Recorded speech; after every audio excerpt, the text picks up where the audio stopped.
We build on the favorites, we here for the latest. South side or the north side, not tuned to the greatest. Home team for the home teams, both sides got our own rings. On the mound or the long ball, but we don't put the wrong strings, yeah. It's that time of the year now. Wrigley or Ganty, so the whole league that we hear now. New show with a new mood, discussions and interviews. Trade rumors that might be, this is Pinwheels and Knife. Yeah.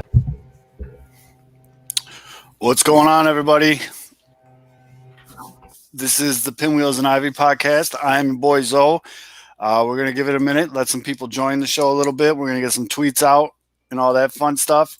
And then we got a good show for you. It's going to be interesting. I'll put it that way because there's some weird shit going on in the world of Chicago baseball this week. Yeah, hold on. Let's do the tweets. Although you got it from the mother account. Not yet. I'm also tweeting out the YouTube account or the YouTube feed. Oh yeah, for that one guy. That one guy. Okay, let me almost get it. Dude, Sport Check is the worst website ever. I feel like it's not up to date or it's not what you want to look for. No, and it's such a slow website. Oh yeah, no, it is slow. It takes forever to load. So what's going on, everybody? We're going to get started here in just a minute. All right, we're all good. All right. Hey, Mr. Han, what's up? All right. This is the Pinwheel and Ivy Show. We're going to get started right now. 3, 2, 1. What's going on, everybody? It is Friday, January 29th, and you have found the Pinwheels and Ivy podcast. I am your host, Matt Swaski, a.k.a. Southside Zoe, a.k.a. Father Zoe. And with me, as always, Mr. Aldo Soto. Welcome to the Cole Stewart era, baby. Cubs in 4. Here you come. And the man on mute is the noted Build-A-Bear investor, Mr. K. Fizz. What's up, Fiddler? Oh, not too bad. Not too bad. Just short selling, long selling, Short squeeze and stock market medium talk selling, and things. all sorts of stocks, that I learned from watching Robin the Hood, stocks, Christian Bale line here. stocks, bonds, and Deutschmarks, hedge funds, and Francs. yes, Go Bears. long and short. Go No, Bears, you could have been Scotty. ultimate heel, and you could have gone with a hedge fund or Hedge fund. mutual hedge fund does. Hedge fund. Kobe White is. Oh, now we got Bulls comments too. Yo, let's go. Baseball show, people. All right, here we go. Baseball show. Kobe. Wait, no. Let's just indulge for We one. don't We always specialize. do these. We're 3-sport Kobe athletes. White is a 2-guard stuck in a point guard's body. Also, all in on Watson. We're Watson gets touching the them farm. all. So here's the thing. Agree with Kobe White. I think the Bulls need a true point guard. And 2, I don't think the Bears have a farm to give up that'll match the Jets farm. Holy shnikes, we're getting a lot of Bears questions. Counterpoint. Houston Texans stupid. Good point. That is fair. So on this week's Pinwheels, Point. Pinwheels and Ivy, the Chicago baseball podcast. Can Watson pitch? Yeah, he probably does have a hell of an arm. Can he pitch? Can he play outfield? Cubs need that still. We need to. Sox can use a right fielder with a cannon. It's been a weird week in Chicago baseball. A lot of rumors, a lot of owners crying poor. So we're going to address all those rumors. Cubs making huge big league signings. One more than the Sox this week. We're going to talk about that. And then we're going to try a new little bit of an interactive segment where we're going to need you in the comment section to help us out. We're going to give it a whirl, see how that goes. I have no way in seeing that going south quickly. And we're going to go from there. And that's about it for an agenda on the show, because if you follow along with the show weekly, you know that we're not going to go by that agenda. We're going to end up talking about Deshaun Watson. That's what So that and much, much more. Make sure you get in there, leave a comment. We read them all, literally. Like, I'll stop mid-sentence and Archer to the cup. See, I'll read them all. And if it's a good comment, we'll throw it up on the screen. We'll talk about it and put it in the podcast. So all that being said, it is cold as balls outside in Chicago. I don't want to hear it from either of you. And so let's keep warm and let's tap this keg. As always, the show is brought to you by PointsBet. The Super Bowl is the most bet on sporting event of the year. Now's a great time to go to PointsBet, download the app, use promo code Pinwheels to get some free bets, some matching money, and go ahead and make some bets on the big game. They have all the props, Gatorade color, coin toss, all that fun stuff. That's a sick 85 Bears mug there, Kevin. That worked out perfectly. I don't even think you meant to do that, but that was awesome. But PointsBet, promo code Pinwheels. Little Birdie told me that they got a little promotion going on where you're basically going to get a free $50 betting on the Super Bowl. So they got they always have good promotions going on, great prop bets. PointsBet, very friendly UI, easy to use, even if you're a first-time bettor and you just want to dabble. You just want to stick your toe in the water, see how the water feels.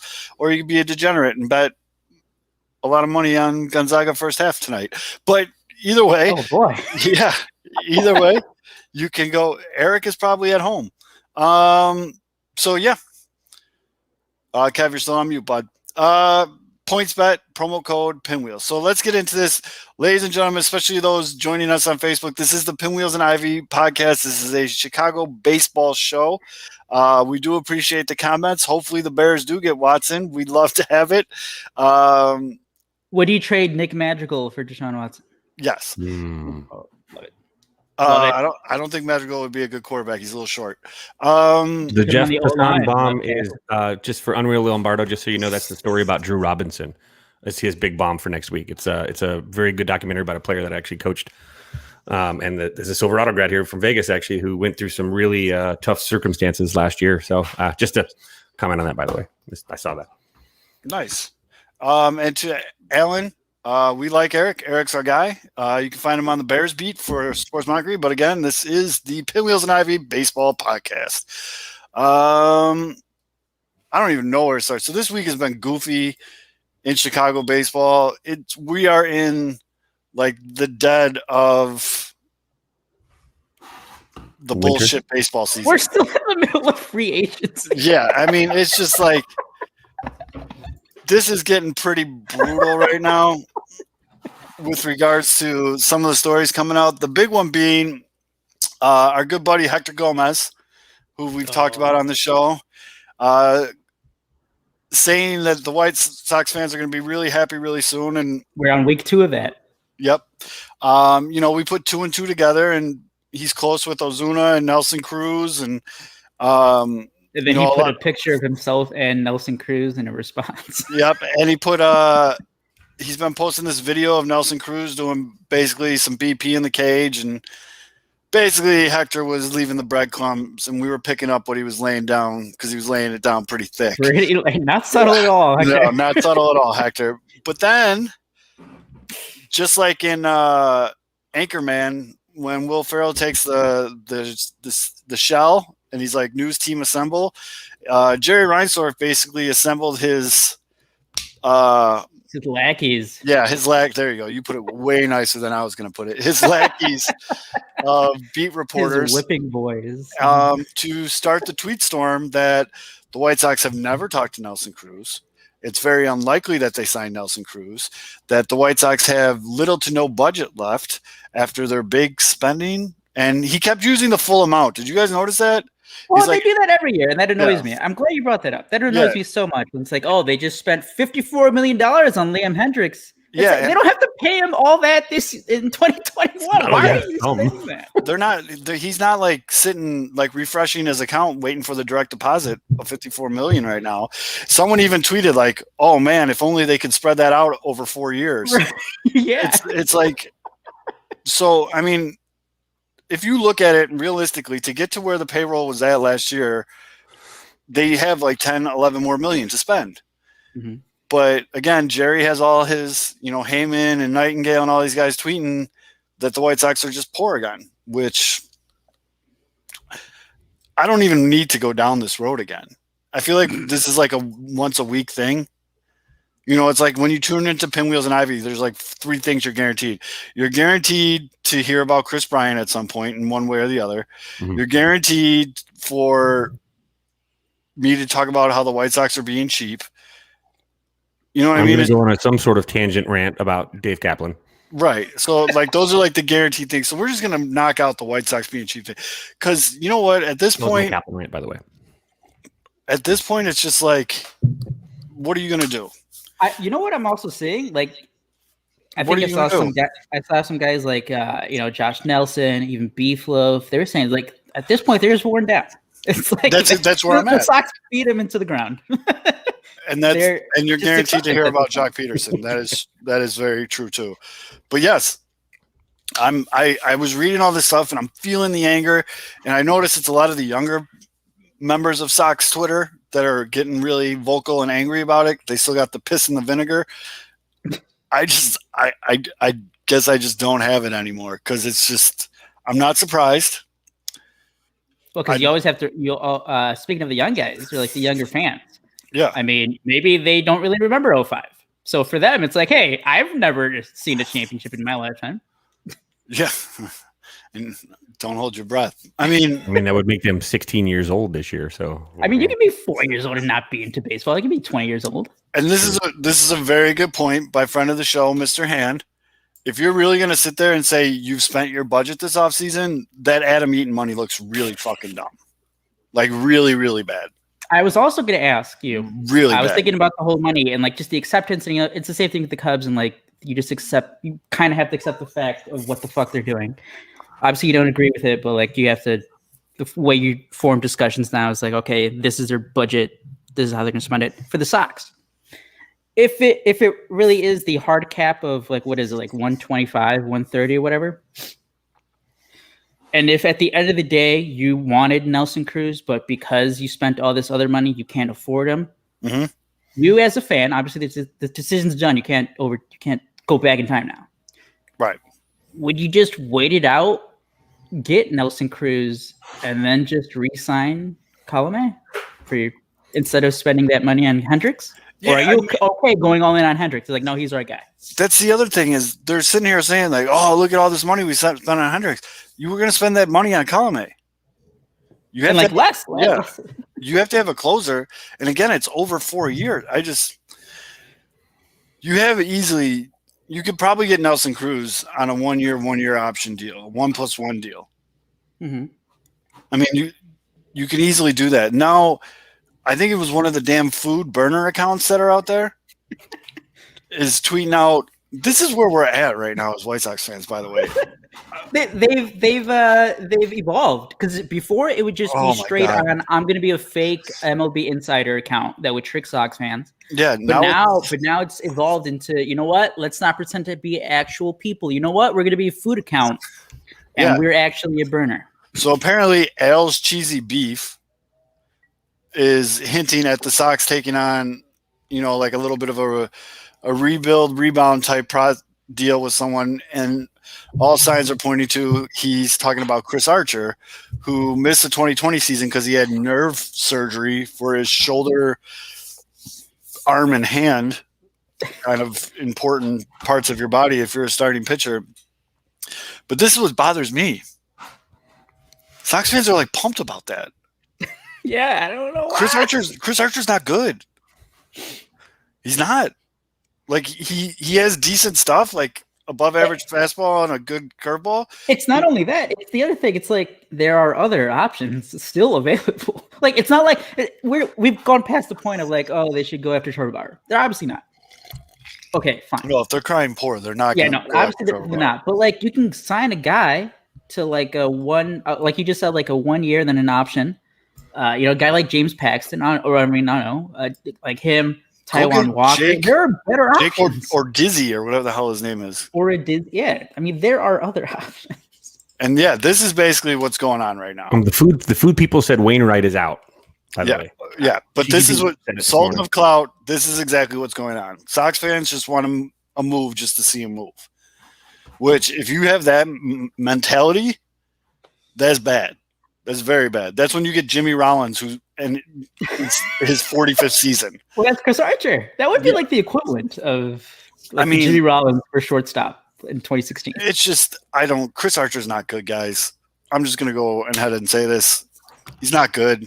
He has a little problem that affects pitchers a little bit. And Kev, I mean, I'm not a coach. You're a coach, but I think I'm accurate when I say when you can't miss barrels, you're going to have a problem.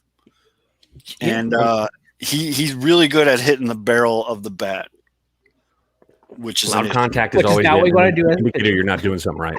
yeah, that's an issue. I mean, guys, you see a name on Twitter and like all these people are like getting it. People are tweeting gifs and all this other stuff. Like, take 2 seconds. I mean, I've personally the last couple days have been using Baseball Savant a lot more because they put everything in a nice picture diagram that makes it Mhm. really easy for someone punchy like Quick me breakdown, quick to be breakdown. like, wow, this guy's not that great. I mean, yes, you have Cease, Lopez, and Kopech. I'd rather have any one of those three than Chris Archer.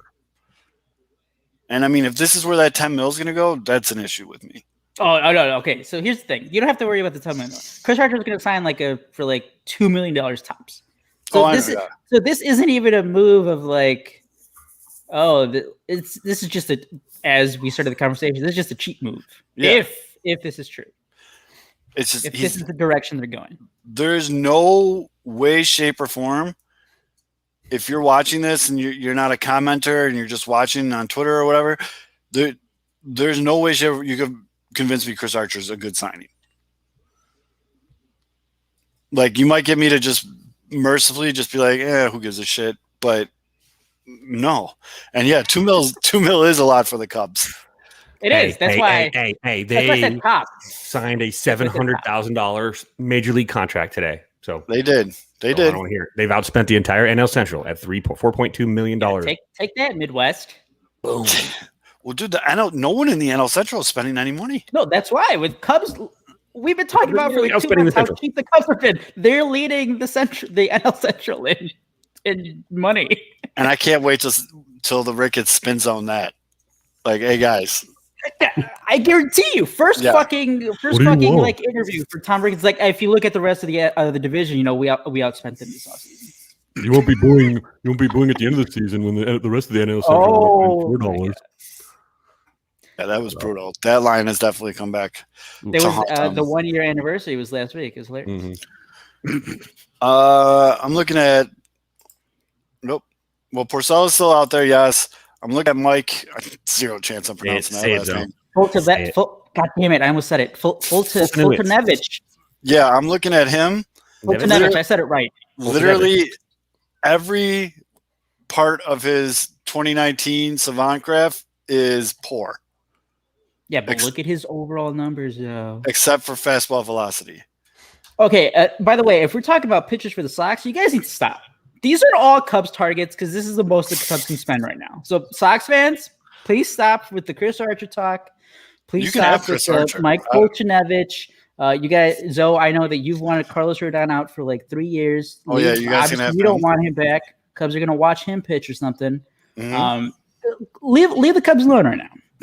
Leave the Cubs $2 million and alone. below. That's the window, and then everything above $2 million, you can have them because I don't know if that's combined or if it's just $2 million per. But kinda, Yeah, I mean, you guys can have all those pitchers. Thank you. I'm more than happy to. can I short sale the Ricketts? I'll root for them. Yes, can Is we? that possible? I'll root for them. Do the Ricketts have a hedge fund? Dude, I mean- does the Pope crap in the woods? Yes, of course. Or does Can the we bear wear figure a out- funny hat or Can we whatever it is? figure out which one they're shorting? Well, So they he own TD Ameritrade. Now, Yes. I think the sale is over, so I don't think they own it anymore, but TD Ameritrade was involved in all this stuff today. Just saying. Oh, okay. Because yeah, I mean, we saw that the new owner of the Mets. I think the honeymoon phase is over because it was. It would be hilarious if because he had to bail out that one hedge fund. He Yep. sent like $3 billion. How about that? How about just casually being like, "Hey, he needs to get bailed out. Here's $3 billion." It's like no big deal. First of all, I need more friends like that. I need a friend that could be like, "Oh, what's up, Zo? Oh, you need a mill? Hold on, And Cohen went from hero to heel like overnight, too. dude. He's fighting with Dave Portnoy on Twitter. It's never gonna go well. However, if the Mets end up signing Trevor Bauer, I'm sure Mets fans would be like, "All right, Well, he can't. He don't have the money." well." He said That's he was probably just, what Trevor. What See. if Trevor Bauer was like so close to a deal, and then this happened this past week, that would be very Mets. That and the would Mets be, were like, "Fuck, we cannot commit this money anymore."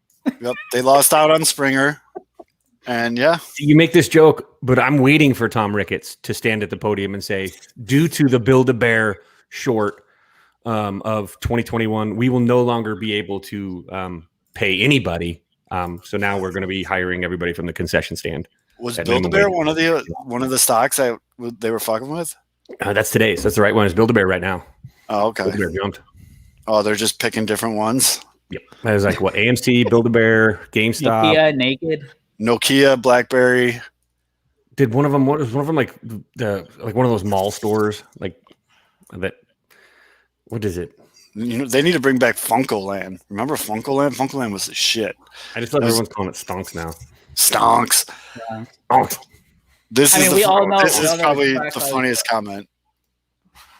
Well, read it out loud for the podcast listeners. The Mets tied all their money in James McCann. Dude, by the way, flashback, James McCann was the biggest free agent deal for like a month and a half Right. in all of baseball. Well, and then this is another thing that we need to address here. All the people that were like, oh, how can you let James McCann walk? Yasmani Grandal's not that good. Look at Yasmani Grandal's deal and look how much JT Realmuto just got. Now, I'm not saying they're the same player. Not at all. JT Realmuto is the best catcher in baseball, but Yaz isn't, and younger, but Yaz is not that far behind. I mean, he's right behind Contreras, right behind JT. And that's fine. Well, you think the Cubs are going to pony up for Contreras?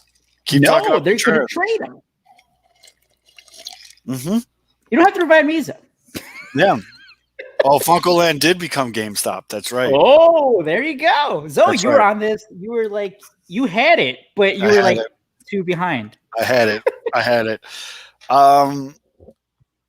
But yeah, like JT Realmuto just got the highest AAV in the history of Major League Baseball for a catcher. Like the White Sox, that deal the White Sox have with Yasmani Grandal looks very good right now. Very good. It's all going to look foolish when Trevor Bauer signs for Bitcoin. Dudes in the NFL are already doing that. Mm-hmm. He would be someone that they? would actually do that. Yeah. I think. I mean, Revolutionize Bobby Bonilla Bitcoin. We'll call it. it's not. The rest of his life. I'm not a money manager, but it's not the dumbest move in the world.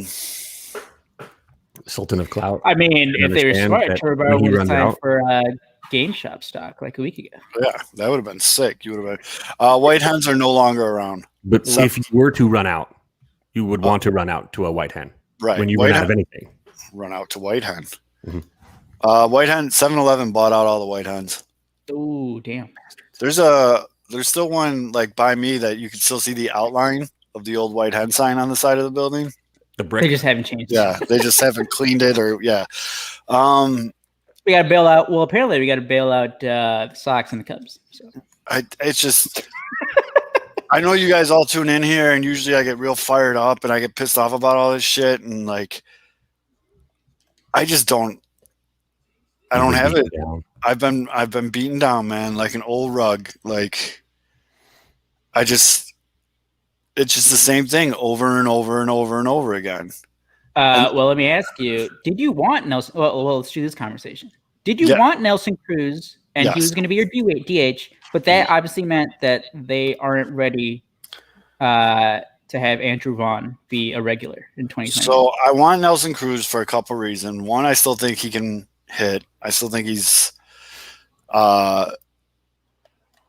very valuable to a team. I don't think it's a Edwin and Carcion situation, which some people are trying to play that card. Mhm. Like, oh, the White Sox just got so scorned by EE's poor season that's why they're not going after Nelson Cruz. That's dumb.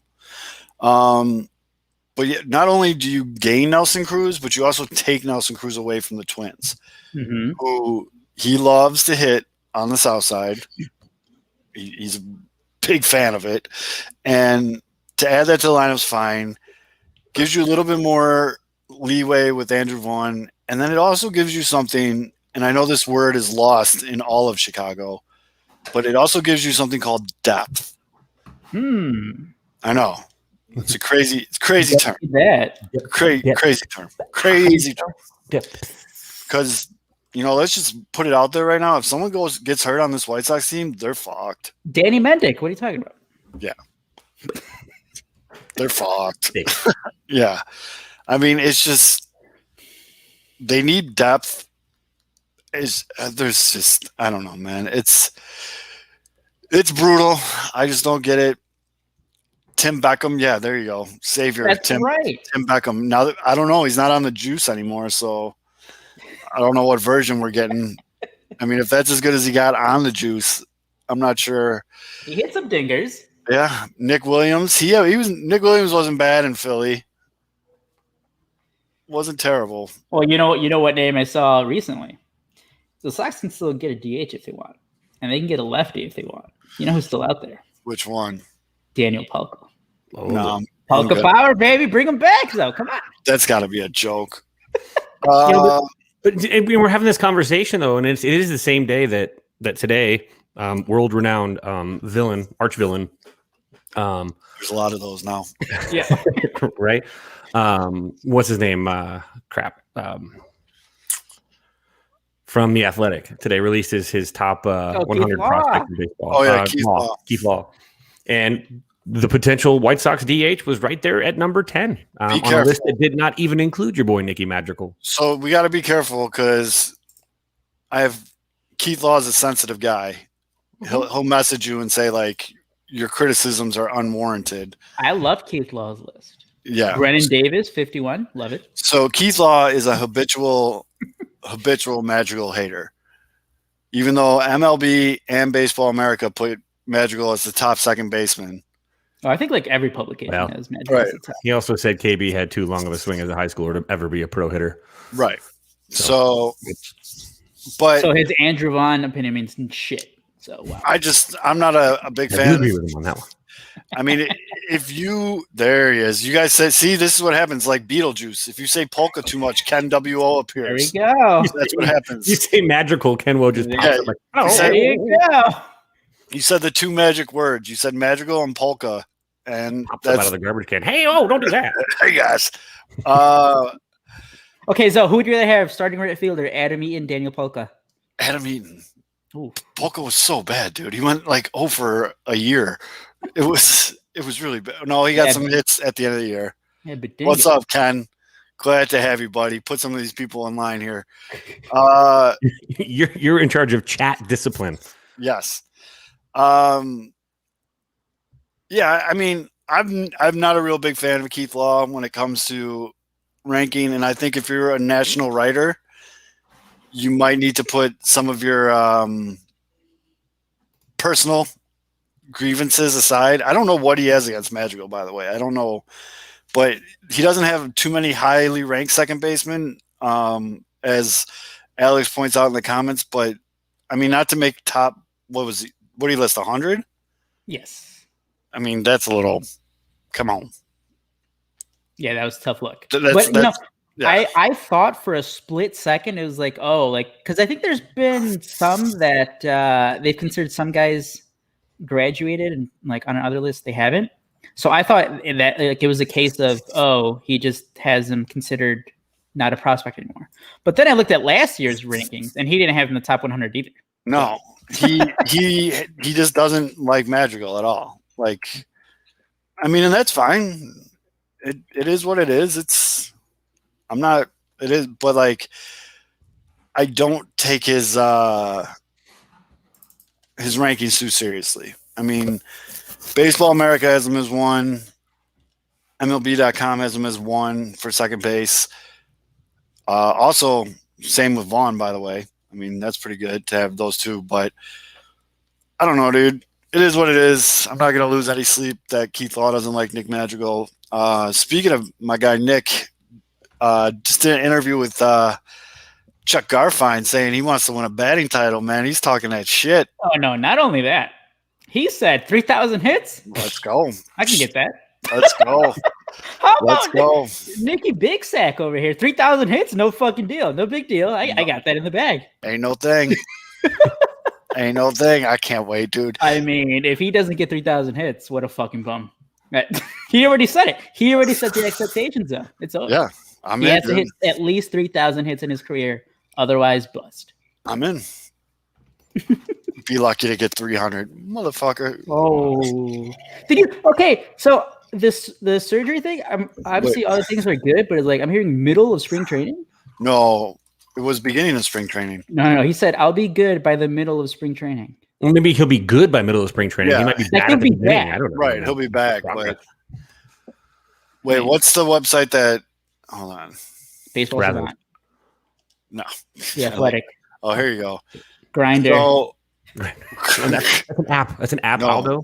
that's where my you meet new people. that's my top app. No, all right. So his 162 game average in 2020, he would have had just under 200 hits in 2020 alone Putting up if he would have stayed on the pace he was on. putting up Larry Garcia numbers. But you have to know too, Zoe, and we saw it with Lou Bob that pace is Right. going to hit a wall in the middle of the season when the league adapts, and then he becomes the adapt and 2 steps forward, 1 step back kind of thing. He's still got to do that. He hasn't done that yet. That's I gonna happen. definitely agree. I also counterpoint think Madrigal is a tougher out than Robert, where you can't just be like, oh, throw this guy a slider Mm-hmm. because of Well, his bad. I mean, he has elite contact skills. Yeah. Yes, but there is going to be a recession. There's 100% going to be a recession. There's recession with everybody. Some guys, like Polka's recession, is they go 0 for 96. It just it happens. Yeah, shots fired. But I really hope that it's not over with regards to adding to this team. They're right there. Who do you think they sign? Besides, hopefully not Chris Archer for you guys. Right. I swear to God, if they sign, I'll get fired back up if they sign Chris Archer. Like if they sign a guy in that level, it's like a guy who is injured who's going to be cheap. Like you have to be really disappointed with that. Mm-hmm. And for the record, I like Daniel Polka as a human being. Me and Daniel Polka talked about drinking 30 packs of Busch Light on Twitter one night. And so me and Daniel Polka have been very cool ever since then. I just had to do that because, yeah. Yeah, it was just one of those. I was pretty drunk. Yeah. Tony Gwynn never had a recession. No, because Tony Gwynn's a god. Actually, no, that's not true. His hairline did go through a recession. That is a fact. But Tony just wore a hat all the time. You couldn't see the recession. I really want the White Sox, and I know I'm going to have to drink, and I know everyone's going to light up the comment section. Oh, I know it. I know the name. Jock Peterson still makes a ton of sense to me. Ton of sense. You get him for $6.5 million. Isn't it crazy? All these guys are still out there. And again, that could be many. it's the middle of free agency still. So many guys. So many guys. I mean, like guys and like good players, not middle of the road guys like Jackie Bradley Jr. Chill. Yeah. Like I heard the Mets are looking at him, but now they just got shorts squeezed or whatever the fuck it was called, so they don't got money for it. So yeah, Jackie Bradley Jr. is still on the goddamn. I mean, I'm just looking. Jock Peterson's still available. I'll drink again. Eddie Rosario. I mean, there's guys out there. You know what the White Sox are going to do? And I'm looking at this. What? Oh, this is going to suck. Oh no. They're going to go sign Ryan Braun. No. You really you just sipped that the way after you said that you sipped your coffee just like Lloyd Christmas did after he poured in 1/2 teaspoon for fast effective relief. Yeah, that's not coffee. See,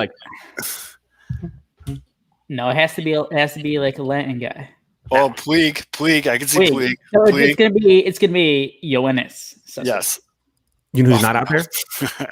They love doing the family thing. Yes, that's why. They love. Oh, Tommy Wiseau signed with the Giants. No Nomar 3 Mazara. years, $19 million, I think. Fuck out of here with Nomar Mazara. I'd rather have Puig than Nomar Mazara than Braun. I still don't understand the people that clamor for Puig. No one has been able to tell me yet why he's still unemployed.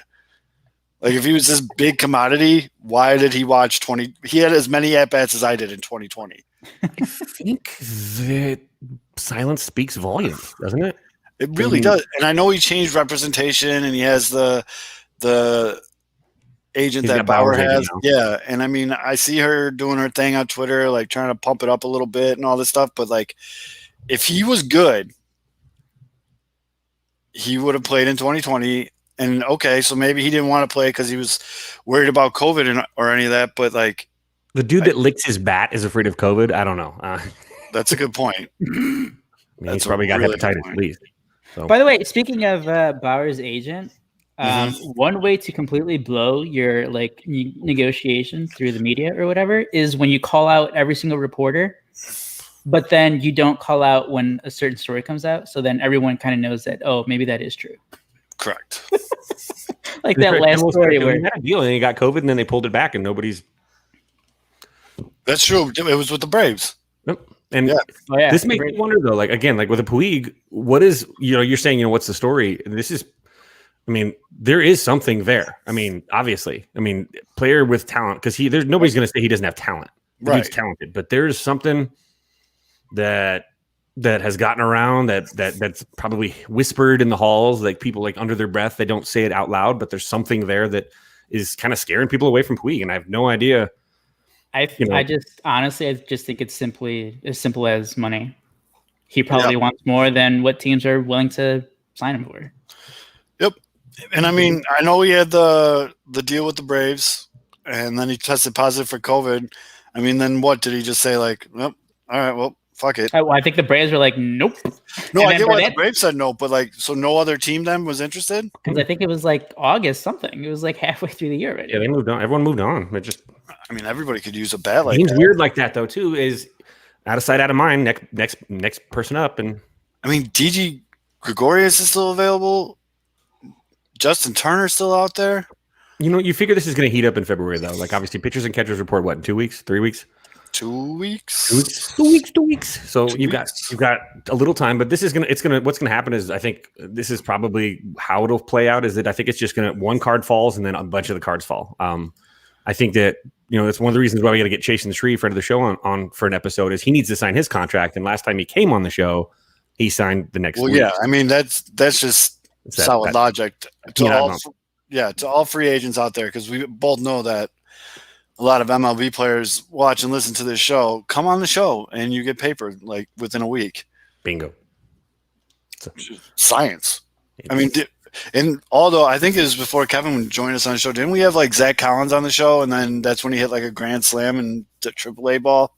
Yeah, like the next day or something. Yep. Come on the show. Good shit happens. You talked to Nick Madrigal. He hit like 340. I talked to Nick Madrigal.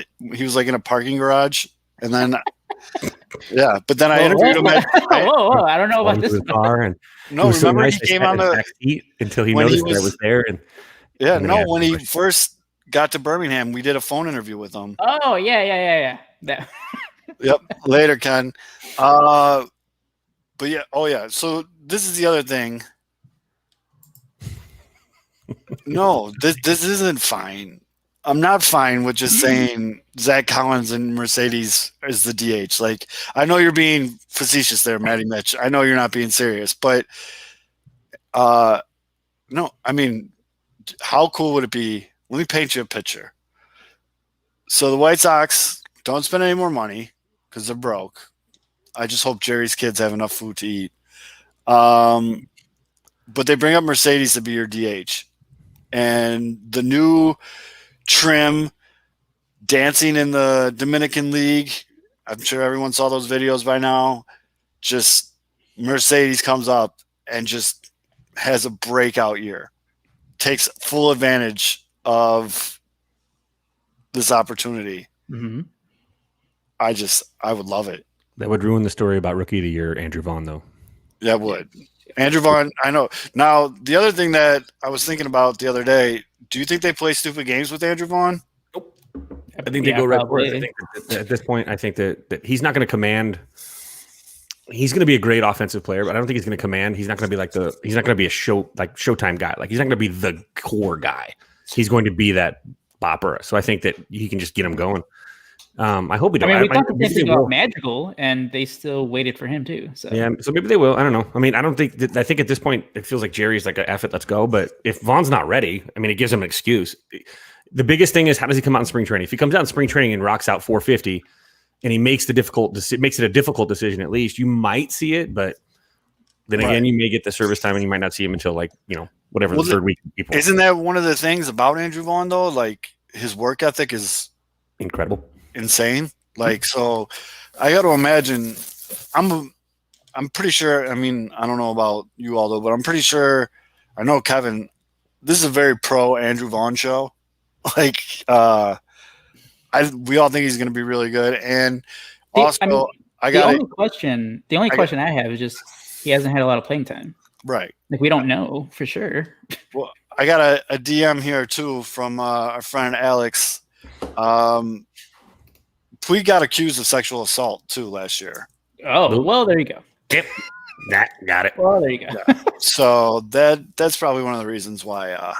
But I do think Vaughn's ready. I personally think Vaughn is ready. I think that if the White Sox go with Andrew Vaughn, he's going to put up like a 260. He's going to drive in 65, 70 runs. He's going to have a very good first year. He's going to have, and I'm going to say this, and this isn't a knock, obviously, on Lou Bob, but this is why they drafted him in the first place, too. He was maybe the most major league ready bat in the draft last year. Yes. And so as a result, he should be major league ready. Even COVID aside, the dude was taken because of that mature bat. And so I see, like who knows, but I personally think that it's crazy to think that I actually think that Sox fans are undervaluing what he's going to be bringing to the table this year. I think that he's going to be, it's going to be a surprise to people, but it shouldn't be a surprise. Yeah. And here's my thing though. And Kevin, you spent your whole life around baseball, correct? Fair to say? Oh yeah. And you've been a coach, you've had success, you've seen the best of the best come through your program, you've coached them, I trust what you have to say when it comes to breaking down someone's swing. I put a lot of weight into what you say. And when they first drafted Andrew Vaughn, you lit up my phone because you're like, holy shit, this kid's swing. You were very excited about it. And ever since then, I've been very pro Andrew Vaughn. And I only think he's gotten better. Someone said something. He's so small because he was a picture of him next to Abreu, and he is a little dude. No, dude, remember I interviewed him at SoxFest last year. I looked down at him. He's not tall, but he's fucking. No. Oh no, he's a shit brick house. He's a tank, dude. Yes. And look at his calves. Look at his core. And that's the stuff that I'm looking at too. When you watch his swing, and that's what I liked about his swing, even before the draft too, I got all pumped about it, is that when you look at his swing, it's very, very simple. It's not noisy. We got breaking news. Uh-oh. Do not do this to me. Breaking news. Do it. The Cardinals are bringing back Adam Wainwright on a 1-year deal. Do it. I know that. I know we were all on the edge of our seat. No, it's pretty bad. Wait do that again. What it is, it's breaking news. A free agent signed. I mean, I thought it was going to be Cubs or Sox related, and your tone made it seem it was going to be Cubs related. Well, and any breaking news for the Cubs right now is terrible. You interrupted me complimenting Andrew Vaughn for shit-ass Wainwright. There was a section of White Sox Twitter that thought Adam Wainwright was going to be La Russa's guy. I mean, Adam Wainwright would have been a better signing than Chris Archer. Adam Wainwright is old enough to have like a 22-year-old kid. I mean, he's still. Obviously being a Cubs fan, I'll shit on Adam Wainwright, but like, dude, even as old as he is, can still fucking get it done. I don't know how, but he's still getting it done. Ironically enough, in the process of this podcast, the Cardinals have now officially passed the Cubs in free agent spending in the offseason now. How much was this one deal? Wainwright, if it's at least $4 million. I hate the Cubs right now. I will say Adam Wainwright, I don't know if you guys remember, he jumped into the booth for the MLB playoffs this year. He's really good. He was really good. He brought some great insight, but he wasn't like very much, sometimes you get the players and like, well, this is why he grips the ball like this. He does this. And it goes like, no, he was like, so this is why he's doing it. And I really thought he's got a future. Did you say he was like a Tony Romo for baseball broadcast? Because Romo, I think, is fantastic as a broadcaster. Yes, I think that's a fair comparison. Like he definitely, and they put him, he was on the crew with AJ, and they started like feeding off each other, and you could tell like they got comfortable where they were talking just like two dudes in a locker room and talking shop, and it was dudes. There's even a butt tap and a cup check, which is weird. Just dudes being guys being dudes, talking ball. Just talking about it. Showing them off the bubble gum and all that. And yes, it is a brick shit house. For the clarification, Willie, it's not shit brick house. Did I say shit brick house? You don't want to shit a brick house. It's a brick shit house. You would probably stretch your colon, but you could be a brick shit house, which is an establishment in which you will shit. So from your butthole. We want to try something because you guys are awesome, and we really appreciate you guys. And this is for the people that watch the show live on Thursday nights. If you're listening this Friday, we love you too. Maybe you should watch us live on Thursday. If you're listening on Saturday, Yeah. I love the loyalty because I'm Yep. just And if you're listening on Sunday, you're a little late because probably like 7 things happen between now and then. But If you're listening on Sunday, make sure your pastor doesn't see your earbuds during the if you're service. listening on Monday, you're a diehard. Share this link with a friend. yes. Monday, so share your link with a friend day. what we Yes. want to do is in the comment section, tell us the worst take you've seen. I don't want to say just this week. Let's say like, I'm sorry, I heard worst cake. I'm like, whoa, we talking ass here?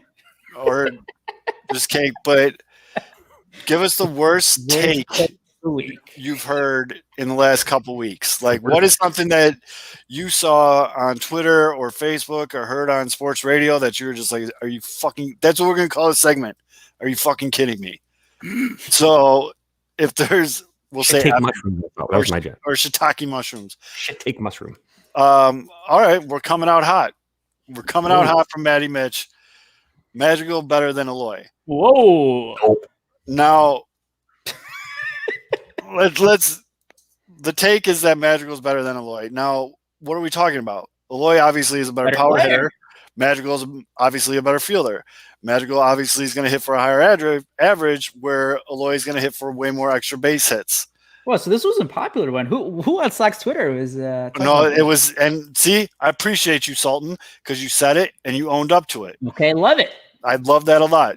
You just went up a notch in my book. But I don't. There needs to be parameters. I mean, did you just randomly say like hitter, overall player, or is it just like one of those things where you have to pick one to be on your team, Magical or Eloy?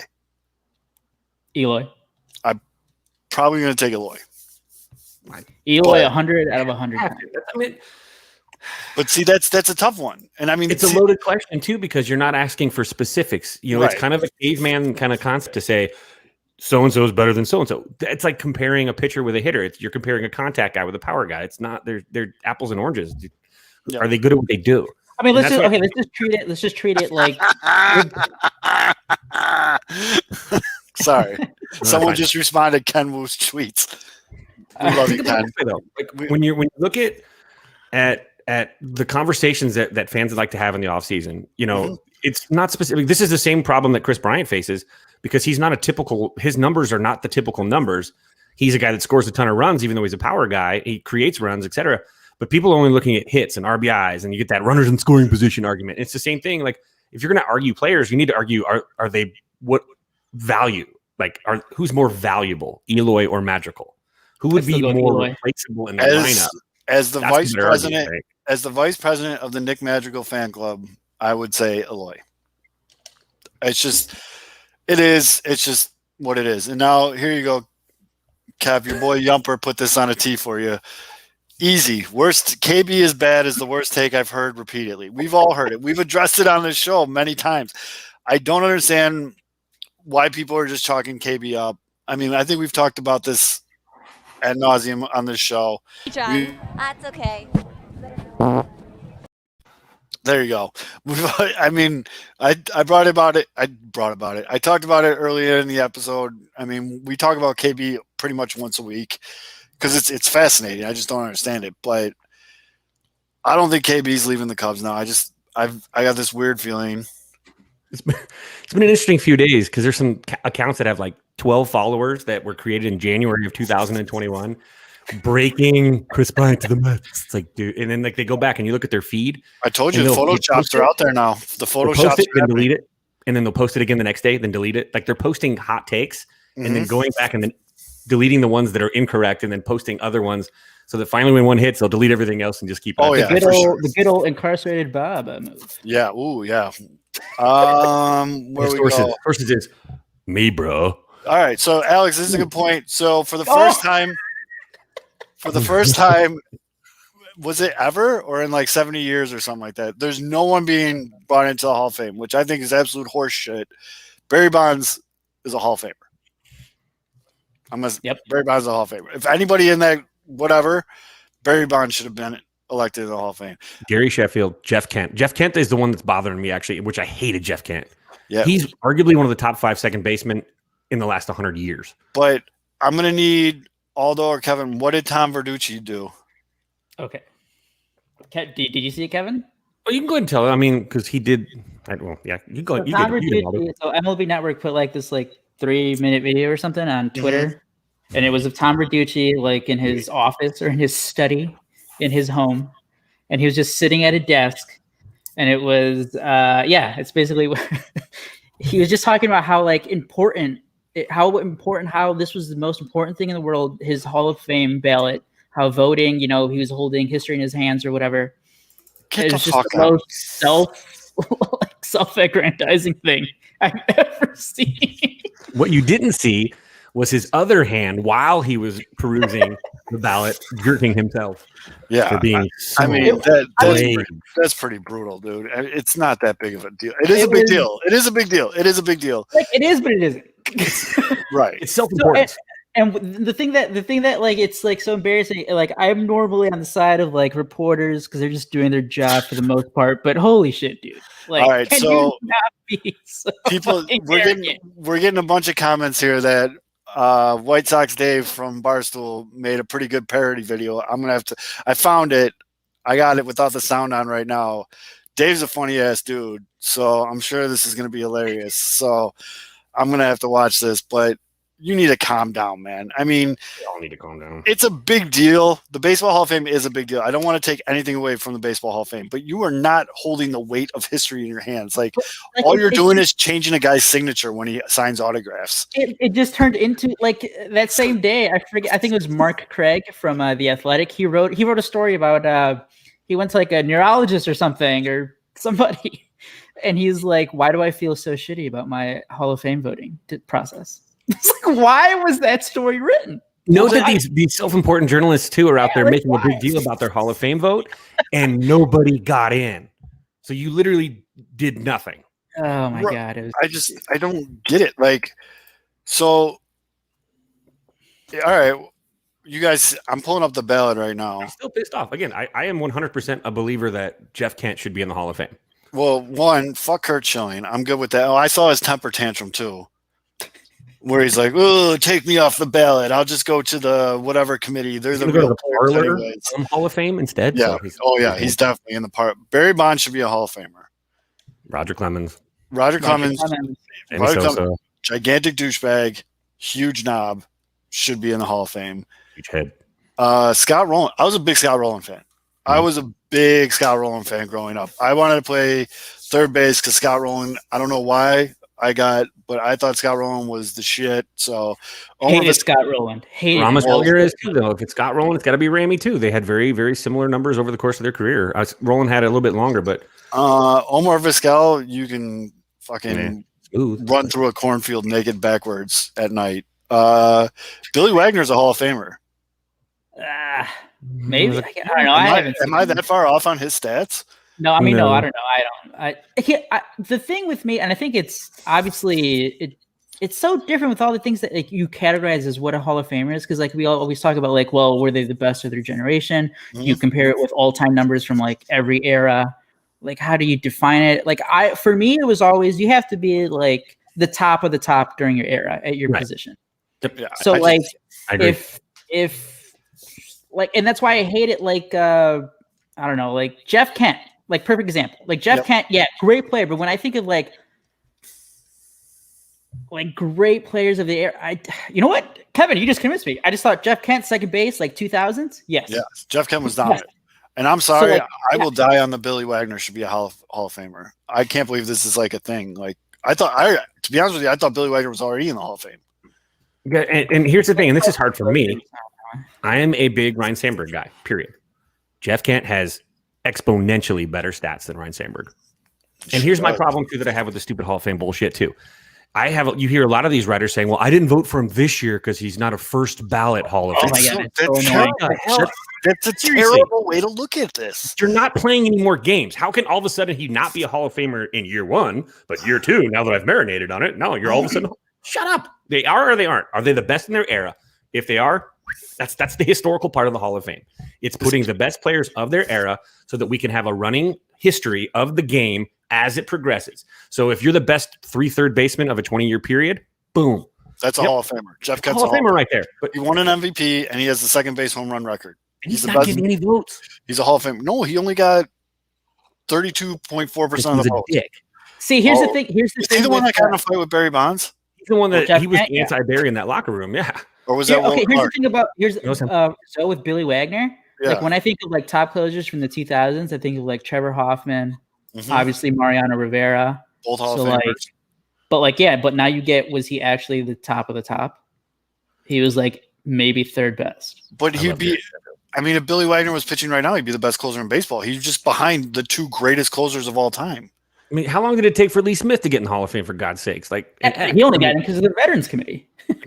relievers specifically get the Relievers shaft a are- lot too. Second basemen get the shaft. Relievers get the shaft when it comes to the Hall of Fame.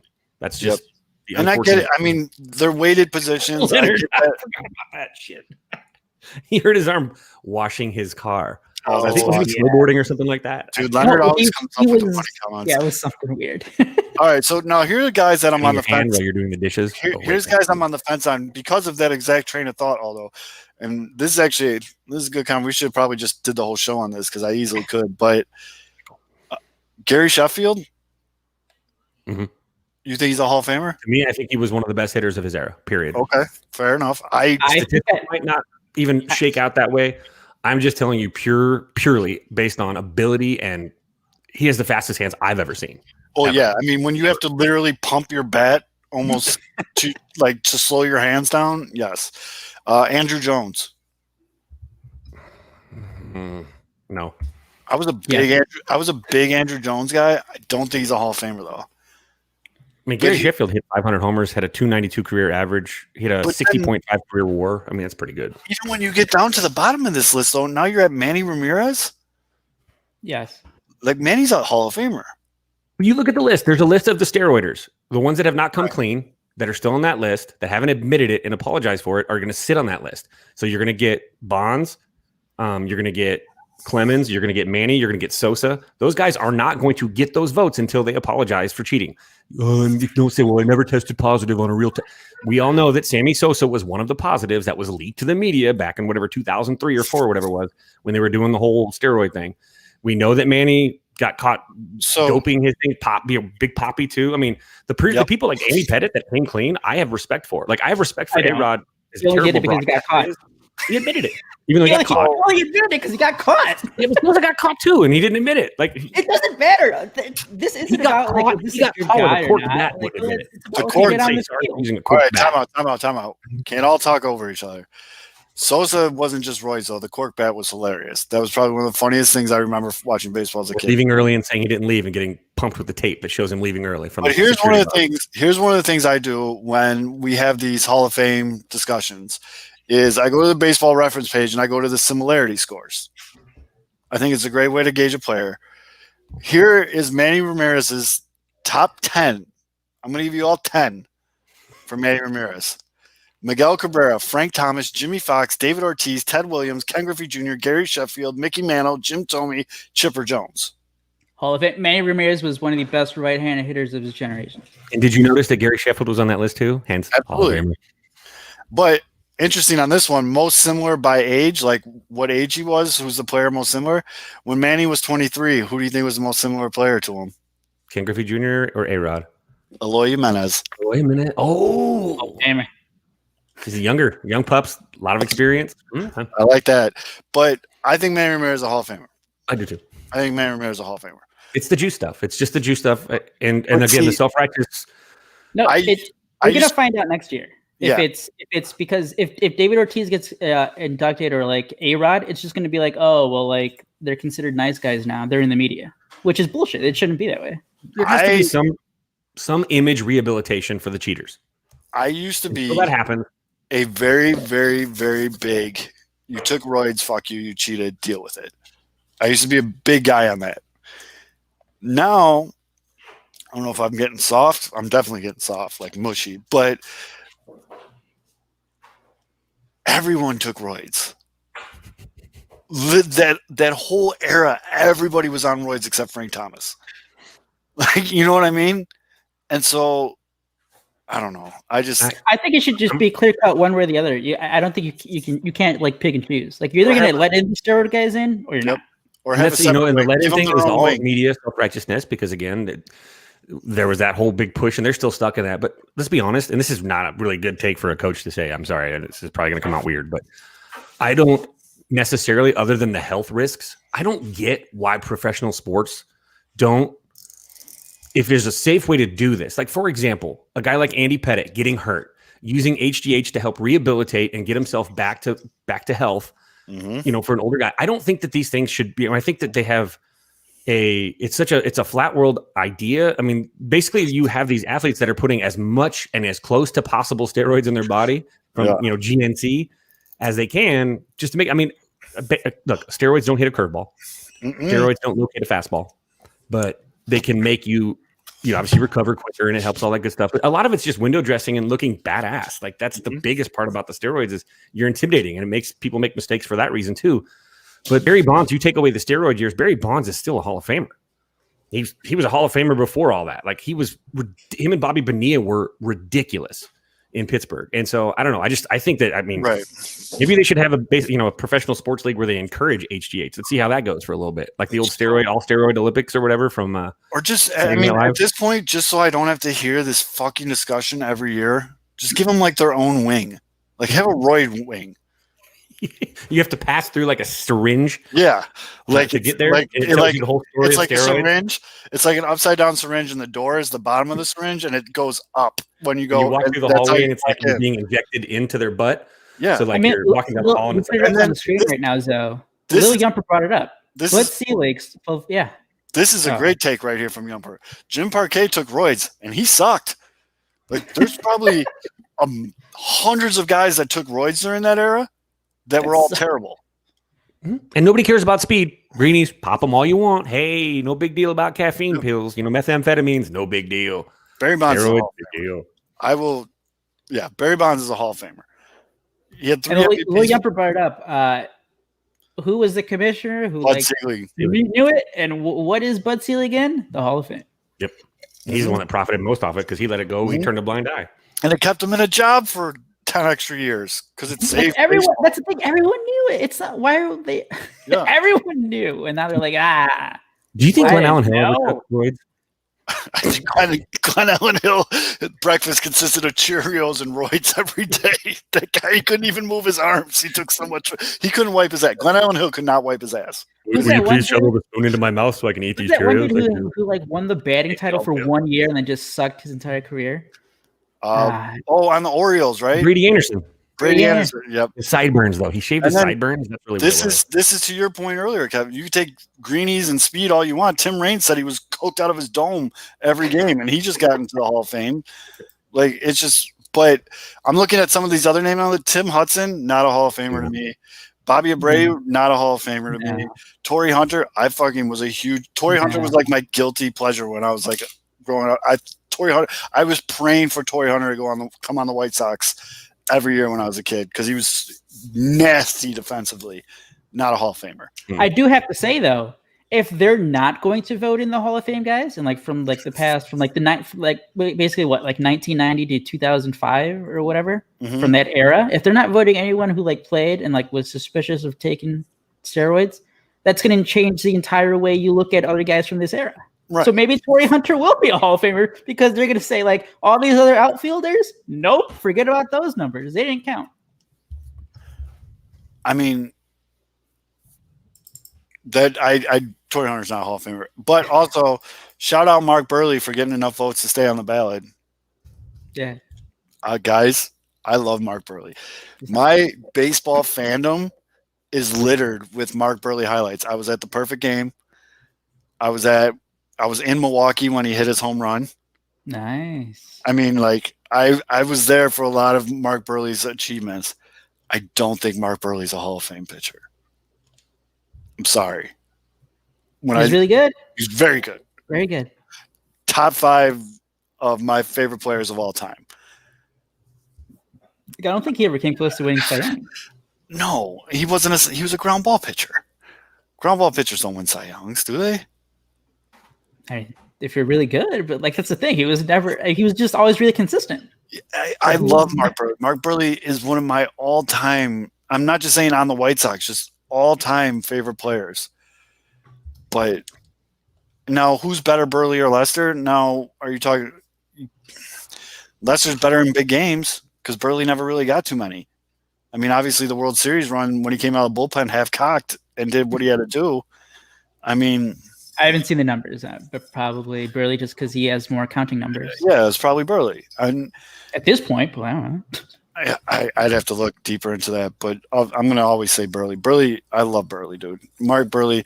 I mean, and as a Sox fan, everybody loved Mark Burley. The sliding on the rain tarp, the. By the way, being a Cubs fan has nothing to do with Mark Burley. Zoe, who just explained that Mark Burley is one of his favorite players, just flat out said, "No way, Mark Burley's not." You can be fans of other teams and have objective. 100%. And I mean, Burley's legend grows every year. It's like, went from he had like 2 beers in the dugout before the World Series game when he came out in relief to like he drank a keg and butt chugged a bottle of vodka and went out there. That's not true. Spice. Yeah. I always emulate my favorite athletes too. So on Twitter, I feel like a fool. So on Twitter, I asked, is the Chris Archer stuff coming from a food account? I was genuinely curious. And my guy, White Sox Barber at Barber Sox, goes, no, it's coming from Etsy or whatever that craft site is. That's awesome. That's really funny. That's awesome. But I don't know. Well, he has the same. Okay, that's fair. You could say this. Same stats as Andy Pettitte. Like, I don't think Andy Pettitte's a Hall of Famer either. So. I don't. But and you also have the thing where rings. Meh. No, because that's why what's his name made it from the Yankees, and he should never have been in the Hall of Fame. The third baseman. You mean Derek Jeter? Crud. I forgot his name now. Third baseman? Wade Bott? Alex Rodriguez? No. And when I say the name, you're going to be like, really? Should be in the Hall of Fame. Is it Craig Nettles? I have no clue what you're talking about. You could just make up names now. You could be playing RBI baseball and just saying. Yeah, Craig Nettles. Craig Nettles. He had 319 home runs. But like, what era did he play? 1973 to 83. I mean, that was like a big total. Wait, are you talking about one of the worst statistics defensive shortstops of all time? He was third baseman. Oh, I thought you were talking about Derek Jeter. No. He produced an F-WAR of 43.6. Fuck Derek Jeter. I'm sorry. I'm a hater. He was just the second best Yankees third baseman ever, so he gets in out of that. Mr. Aloha says he's not in. Nettles is not in. Yeah, Nettles is in the Hall of Fame, isn't he? You got 2 of our fact checkers, Mr. Han and Yumper. Oh, I thought he was in the third baseman. Oh no, then it's not. Maybe it's not Craig Nettles then. Is it Scott Brocious? Come on, someone give me credit for knowing that name. That's pretty good. You guys remember Scott Brocious? Yep, brief. I saw that in the comments. Leonard. Oh, I didn't even see that. Sorry, Leonard. Is he? There's 0 chance Scott Brocious. If Scott Brocious in the Hall of Fame, I'm closing the Hall of Fame forever. Who was it? I'm going crazy. I must be going crazy. Maybe it was the talk of putting him in. I'm not licking toads. Yeah, Scott Brocious, World Series MVP. I that's probably why I remember that. 0 chance Scott Brocious. Not Hall of Fame. Scott Brocious sells used cars right now. Phil Rizzuto. All I know of Phil Rizzuto is Rarudo. Rarudo. It's not even a word. That's a guy's name. That isn't fair. I don't know. Yeah, I stand corrected, by the way. For some reason, I thought Nettles was in. There was a push by Yankees fans to get Nettles in the Hall of Fame. And it was like, dude, no. There's one of the most exhausting things on baseball Twitter is when it's Hall of Fame voting time. It's so dumb. And I really got to watch this White Sox Day parody of this because I think I'm going to really like it. But we're not going to play it on here because it's 5 minutes long. And yeah, that's not going to happen. Was there, looking at the other names, was there any guy that you think will get in? No. I mean, we basically just went through the list. Like the closest guys was Schilling, right? Schilling and then Bonds, which I just have a deep dislike for Curt Schilling. So I'm never going to say he's a Hall of Famer. But Barry Bonds is a Hall of Famer. Yeah. And I know I'm being crazy hypocritical right now because I was just talking about how Keith Law leaving Madrigal off his list just because he doesn't like him is weak sauce. But yeah, I'll admit it. Scott Rowland should definitely be in the Hall of Fame. I think so. Todd Helton will probably get voted in because never did roids. But he's got the juice ball era and the high elevation. That we know. Well, then you get the section of people that say he played his whole year or his whole career in Colorado. Mm-hmm. How much? That's a legit argument, though. Yep, it is. I mean, I know. It's just, this is why I think the Hall of Fame discussion is just. It used to be something fun, where like you could be like, oh yeah, let's talk about stats and comparisons, and this is fun, and like, but now it's like people get like upset. What if I were to tell you that currently there is a member of the Chicago Cubs that in their first 6 seasons as a pro have better numbers and are on a better trajectory pace, that if they were to continue this pace through their career, they would have better career numbers than all of the Chicago Cubs that are in the current Baseball Hall of Fame right now? What if I were to tell you the Cubs have a guy like that on the roster? And what if I were to tell you that they're going to let him walk? Or I trade already know him? it because I've been saying it for years. Chris Bryant's had the best start of any Cubs player of all time. Yeah, I mean, Kevin, as soon as you said, what if I were going to tell you, I think everyone that's ever listened to the show for more than 5 minutes knew you were talking about Chris Bryant. What if I were going to tell you that there's a pizza that I would like to eat? Yes. Los Angeles. And it's a third baseman. Oh, how about that? Yep. There you go. See, Todd Helton in. I wasn't saying he shouldn't be in, but yes, there is a lot of gatekeepers when it comes to the Baseball Hall of Fame, and it's. And I was also going to say, like, at the end of the day, though, Gatekeepers or cock blockers? Which one is it? It is just like a museum, and if they want to let in more guys or elect more guys, like that's. I don't know. I don't get why people get mad about it. It's like so mad. This is fine. Kenny Lofton to be in.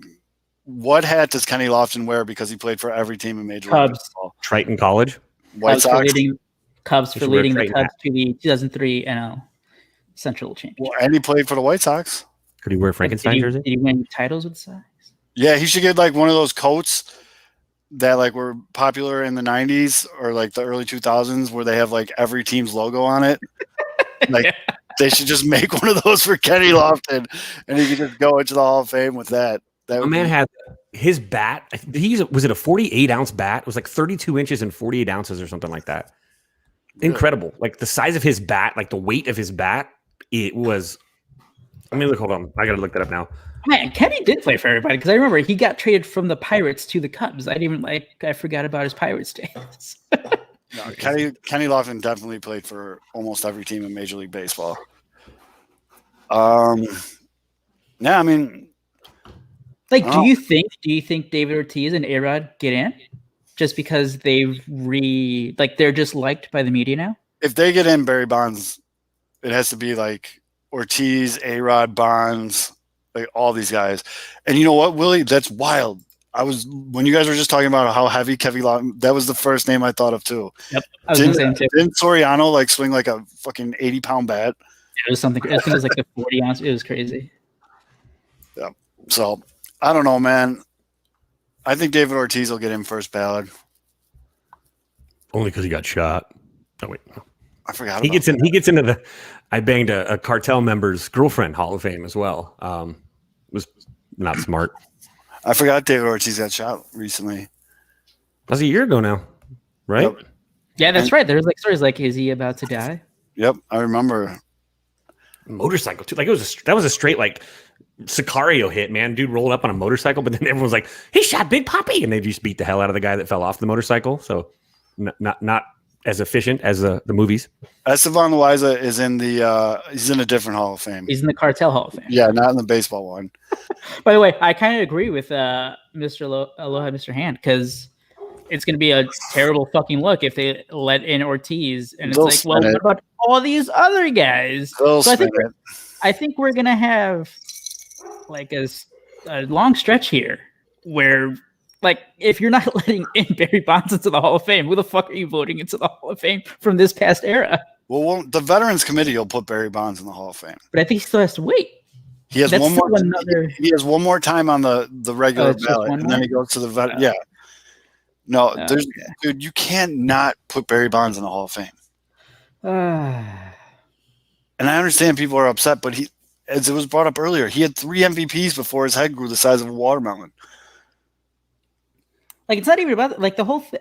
I mean, I guess this is just like we can go on a whole different tangent here, but it's like the Hall of Fame, it's like the museum. You're basically talking about the history of your sport. You can't just ignore what happened. It's like part of that's a part of great way to put part of it. the game. And that happened. And it's a museum, like you said earlier. It's It's like to showcase good and bad. It's like, are they just going to go from like, whatever the beginning of baseball and like 1990? It's like, whoa, there were no good players from 1990 to the mid 2000s. And everyone looks at the numbers. They're like, these are the most incredible numbers in baseball history.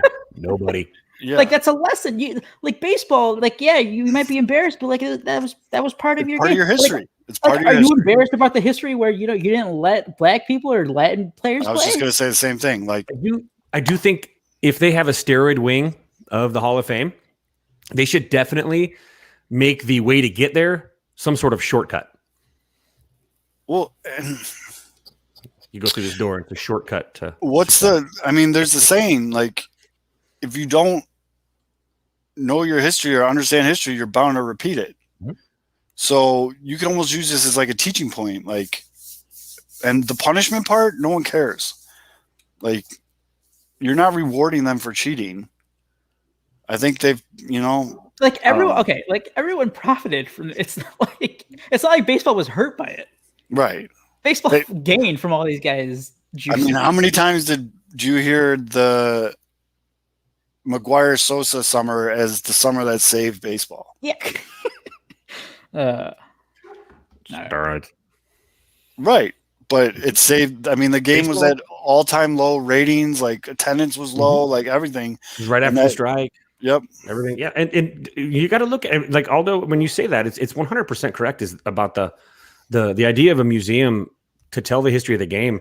And, we say that, those who, forget the past are doomed to repeat and all that stuff. But the fact is, young ball players need to see that because it isn't talked about as much now because people are getting caught less and it's not as publicly rampant. It's still privately rampant. And that guys are still doing it. But it needs to be there for the younger baseball players to see that this, there is a consequence for your action. And here you are in the Hall of Fame. You made it, Barry. Congratulations. By the way, Barry, on your plaque, we're also going to tell the story of the other stuff, Barry. So you're going to get your plaque, but it's going to come with that asterisk right there saying Barry Bonds was one of the players during the 1990 blah, blah, blah steroid scandal that was accused of blankety blank, blank, blank. And it can tell the story. And your story, you can be enshrined, but your story needs to be enshrined as well. And I think that should be no player wants to go into the Hall of Fame with that kind of stigma either. And that's I think that hits hard enough too, is to just give context. I was gonna say, I was thinking about guys being voted into the Veterans Committee, but like, haven't most of the recent guys who've been voted in, haven't like they all like made a point in their speeches, be like, I never cheated the game. So I don't really think it's like that much of a guarantee that like a guy like Barry Bonds would be voted in by a guy. Like Ryan Sandberg made a point of it. Yep. Sandberg's speech was big. I think Thomas has always been like, I didn't fucking cheat. Like I wasn't like none of these other assholes. There's been other guys too. So I don't think it's that much of a guarantee that guys would be voted in from the Veterans. Just so you guys know, Portillo's Hamburger is saying that he's got a few sources saying that Tyler Glasnow might get traded from the Rays. All right. All I can think about is a charburger now. God, guys, let's right. They're so good. We should like round table crowdsource here an account for a name for a food Twitter name. Yeah, I mean, King Mac actually asked this. He was just like, if you had a food burner account, what would your name be? And I said my favorite hot dog place in Chicago is Fat Johnny's. It's on like 74th and Western, and they have different names for all their creations. And one of my favorite ones that they had, they called it a mother-in-law. It was a tamale on a bun with chili and cheese on top of it. So I would be Fat Johnny's mother-in-law. I just changed my name. I got it already. There you go. Here's my food name. The McRib Insider. Now I want a pizza puff. God damn it. Give me the pizza puffs all day long. They're so good. Big old seeds. They're so good. Oh, a couple dogs and a pizza puff. Gimme. Hold on, I gotta edit my name now. I'm El Taco Foods Pizza Puffs. But this is where we're at, where people are literally trusting food burner accounts.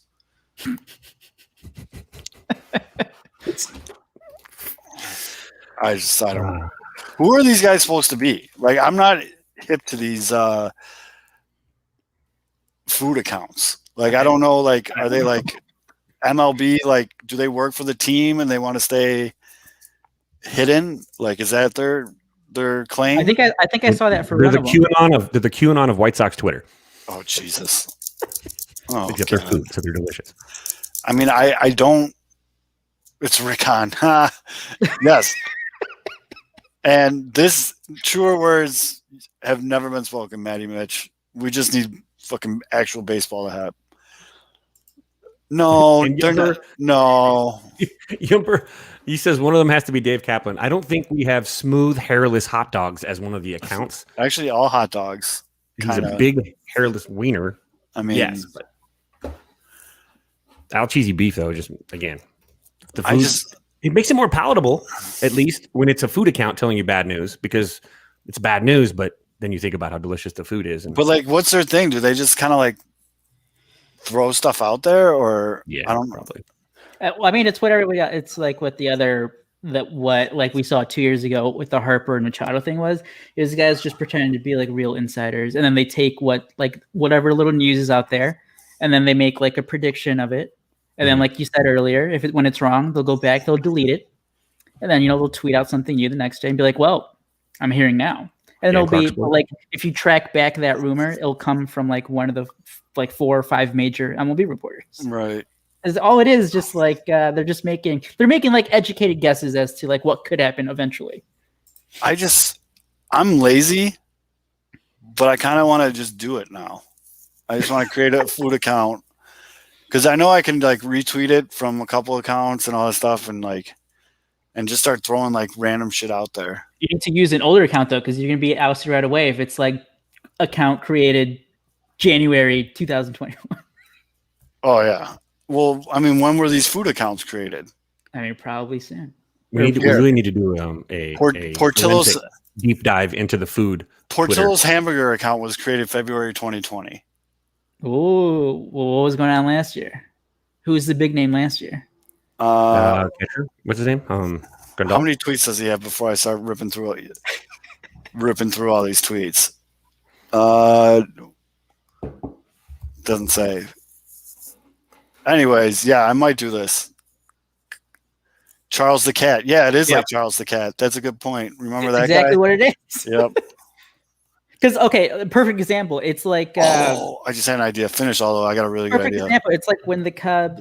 Let's go back to the 2018 offseason when it was like, oh well, like the Cubs have to be in on Bryce Harper, right? And like I remember there was a story by Gordon Whitmire, and it was like the Cubs are gonna have like some sort of meeting, or they're gonna check in with Bryce Harper at the winter meetings. Like that's all. Like it was just a 1-sentence thing in like a notes article from Gordon Whitmire in the Sun-Times. And then like a few hours later, you see it like on Twitter. It's like sources say Cubs are gonna have a meeting with Bryce Harper at the winter meetings.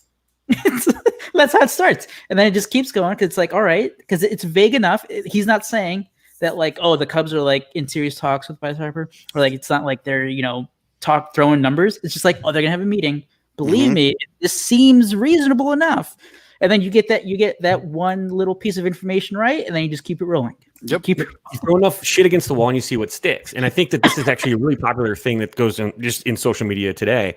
Right. And, I know it sounds bad to bring this up a little bit, but like if you deal in conspiracy theories, you do a deep dive, you know what works well with these types of things, which is the idea that you drop some vague enough information that it can be relevant, but you don't. And what they found is that people that don't defend their position, meaning just drop it and then walk away, they tend to have more credibility. For some reason, people tend to register that people that don't argue their facts somehow think that their facts are so untouchable that it's beneath them to even respond to it. So if they just drop the post and don't respond, it gets more traction than if they actually were there going, no, I'm serious. I know what I'm talking about.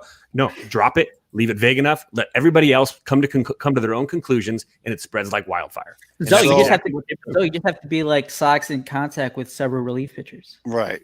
Sucks. Yeah, But probably. here, so Never gonna guess who, and then everyone guessed who. Portillo's Hamburger came on the scene by saying White Sox discussing 5-year extension with Aaron Bummer. Deal would most likely have 2 options as well, making it 7 years. So I guess he kind of got that right, and he just kind of went off on that. But here's what I want to do. Now, to everybody listening, watching, whatever, if you know who those guys are, if you know who they are, if it's your buddy, like Katy Perry's booty hole I played softball with, like if you know who they are, ask them to come on the show, and we'll totally do it like one of those like cop shows where like we'll blur out his face, give him the distorted voice, like. But I want to like interview him. I want to know like or her. Oh. I want to get inside the mind of someone that creates a fake food account to break MLB baseball news. No, to claim that they're breaking MLB baseball. Right. Right. How many followers does he have? 1,283. So it is so easy. I think I did it as a joke 2 years ago. I just did like one fake tweet and I changed like the name, like your Twitter name. Yep. Okay, I'm scrolling down. And it's so easy. You get people right away because they just want it. They want things that are so unreasonable to be true that they just anything that they could find that's like, hey, yes, they'll share it because they want. I'm scrolling down here It's and like looking everything. It's the same kind of stuff. Mutual followers that we have, and yes, I'm judging all of you. Yeah, not Steve Cishak. You come on the show too. We'll have not Steve Cishak, Portillo's Hamburger, and Al's Beef or whatever the other one is. We'll have like a round table. They could come on and we'll mask their face and they could use like a voice. Yeah, that's what I'm saying. Yeah. And we'll name that episode Witness Protection. Instead of making a murderer, making a fake account. And we're gonna get inside their mind and we're gonna do it like a documentary series. Because I want to know Twitter. Like making a fake Twitter MLB insider. And who has the time for this shit? I don't know. I want this. Bro, I want we're in a pandemic and we're quarantined. I do have to say that is the impressive thing. The ones who like really commit to it, the ones who commit to the bit and they're like, no. I have info. Right. So again, if you know, and this is true, White Sox Twitter is very active, so it does play right in all baseball. If you know who these guys are, like if you've talked to them in DMs, if it's your buddy, if it's you, I'm looking at you, Mr. Han. I'm joking. See if we can set this up. I want to do this. I really want to do this. Yeah. Making a fake Making Twitter a fake MLB insider account. And we'll do it in a style of making a murderer. I have to come clean, guys. In 2012, in September of 2012, I created a fake Twitter account called A Bathroom Spider. I was taking a shit and a spider fell down from the stall, and I decided that every day I would document that this giant daddy long legs that lived in our bathroom, I would document their tweets. So, for example, September 8th, 2012, Bathroom Spider said that you can't be in a relationship with me because I'm a damn bathroom spider. I'll simply wrap you in my webs and suck your blood unless you're a roach. That's okay. That was actually when Kevin was taking a lot of acid. Mm-hmm. Once I spent a week in Mitt Romney's hair. To be a fly on the wall so I could eat you. Things like that. Yeah. I see you in your lovely cankles. Yeah. So, all right, I'm going to work on making that happen. Before we wrap it up, for those of you that haven't seen it, our uncles over at the 108, in lieu of a White Sox Fest, because there is no Sox Fest this year, they're still having their Sox Fest show. It's just going to be all virtual. And your boy is honored to be asked to be one of the panelists. I'm going on at 9 p.m. Central Time on Friday night. The show kicks off at 7 o'clock. They got a great show, stacked lineup. So make sure you watch. And when I'm on, just pepper the comments with how good I am. Did you see who wanted to make a surprise appearance? Snubbed. Holmes? No. Who? Oh. Uh-oh. No one tell him what I said about him on this show. For the podcast listeners, it's White Sox legend 0 for 29 or whatever it was, Daniel Yep. Polka. Yep. I did save myself though by saying I like him as a guy. It's Yep, just, you did. He had a really bad season. And I'm sure knowing those guys, no, Polka's dope, dude. Me and Polka talked about crushing a 30 rack of Busch Light together. So he still hasn't done it though. You can have fun with him. Just like go over his season and be like, hey, man, like we all have those tough years. I mean, I'd get fired if I had that kind of year, but he kind of did. But anyways, so make sure tune into that. That'll be fun. DMs are always open, guys. Let us know. Yeah, our new best friend Rick Giolito is one of the panelists. I feel like we made that happen. I saw that. Yeah. He's committed. He said he would be on our Father's Day show. So Yep. Wait, Kevin, what team hat is that? this is a South Bend Cubs. This is their they did like a week promotion or whatever. It's like the goats basically, but it's like what do they call it? Shoot. It's a goat. I couldn't. It's the ninja Cabritos Maldichos campaign or something. Yep. The South Bend Cubs might have the best, most excited team for the Cubs in 2021. See, it's a goat. Yeah, I see it now. Yeah, I got it now. I thought it was a ninja star. Or is it a body glove? I don't know. I'm not sure. I wish minor league baseball teams made hats for big-headed dudes. There's so many I would buy. I'd buy so many monies. So many monies. Yeah. So many monies. Is that the new stock we have to pump? New era? Oh, yeah. They need 3930s. Dude. Yes. We will short sale you if you will not give us large gourd versions of your hat. Please. If you don't give us 3930 versions of minor league baseball teams, boom. No, they don't. No. They do not have 3930s. I've looked. Not the ones I want. I want like still don't have it. Like the Cannonballers, the White Sox team, they'll put them up and they're gone in like 5 seconds, and then they don't restock them forever. I check constantly. I want that one. The baseball with the mustache. So what you're saying is they do make them. You're just too slow on the draw. Yeah. Apparently. I want the Chimichanga, that team. The Trash Pandas. I want their hat. Trash Pandas pretty cool. Yeah, there's a lot of good ones. I can't find them, and every time I do, they're always sold out. So my birthday is March 5th, so you've all been given ample notice. Extra large. This hat was actually sent to me by Ben Case from South Bend, Indiana. Oh, didn't he win one of our contests? Yes, he did. He won the Cubs ticket. Then the season got shut down. Yep. So I was surprised. I got the hat. He was actually my assistant coach too. I randomly enough that he won that. That was kind of awesome. But he's a big Notre Dame fan. But yeah, he sent this. I got this in a box yesterday. Came out. I was like, holy moly! That's a solid lid, dude. I guess I gotta step my game up. I got some new heads coming though. I've been getting shit on Twitter for my lack of rotation between the Marlins and the Blue Jays hat. I got the Braves hat on today for Hank Aaron. I've been rocking it ever since he. And yes, I checked MILBstore.com. They just don't have the ones I want. God damn it. That's a hard store. Man, what if you accidentally hit F instead of B on that? And you're like, what the? Ooh.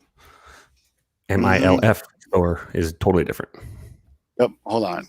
Caps, New Era, 3930 stretch. I'm going to feel like an idiot.